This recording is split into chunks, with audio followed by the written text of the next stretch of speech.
হাতে নেই কোনো সিনেমা, প্রায় 25টির কাছাকাছি সিনেমা মুক্তি পেলেও ব্যবসা সফল হয় হাতে গোনা 2-1টি কাজ। 2 বছর পূর্বে সিনেমা মুক্তি পেলেও এরপর আর দেখা যায়নি বড় পর্দায়। তবুও তার বিলাসবহুল জীবনযাপন সব সময় দর্শকের আলোচনার কেন্দ্রবিন্দুতে। বলছি ঢাকায় সিনেমার আলোচিত সমালোচিত চিত্রনায়িকা পরিমণির কথা। সম্প্রতি পরিমণি তার ছেলে সাইম মোহাম্মদ রাজ্যের 3য়তম জন্মদিন পালন করেছেন 5 তারকা হোটেলে। সেখানে দেখা যায় শোবিজ ইন্ডাস্ট্রির সকল পরিচিত মুখ।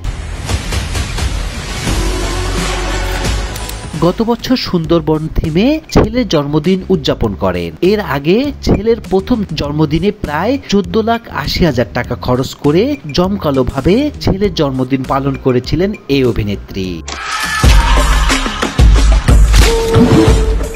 প্রতিবারের মতো এবারও ঘটা করে ছেলের জন্মদিন পালন করতে গিয়ে নেটিজেনদের তোপের মুখে পড়েন পরিমণি।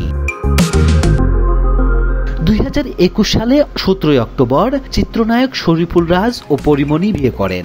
2021 সালে গুণী নির্মাতা গিয়াসউদ্দিন সেলিমের নির্মিত চলচ্চিত্র গুণিন সিনেমার শুটিং সেটে তাদের পরিচয় হয়। সেই থেকে প্রেম ও প্রণয়। এরপর 2022 সালে জানুয়ারিতে পারিবারিকভাবে বিয়ের আনুষ্ঠানিকতা সম্পন্ন করে তারা।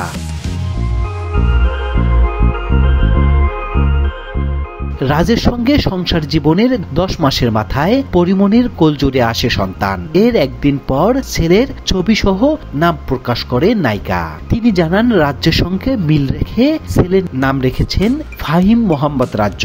তবে পরিমণি আরো 2টি নাম রেখেছে, পদ্ম ও পূর্ণ।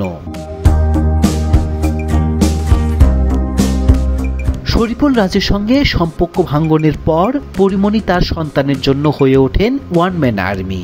পরে একটি কন্যা সন্তান দত্তক নেন পরিমণি। নাম রাখেন সাফিয়া সুলতানা পিয়ম। যদিও ছেলে পূর্ণের মতো দত্তক নেওয়া সন্তান পিয়মকে সমপরিমাণ ভালোবাসে না, এমন অভিযোগ ওঠে হরহামেশায়।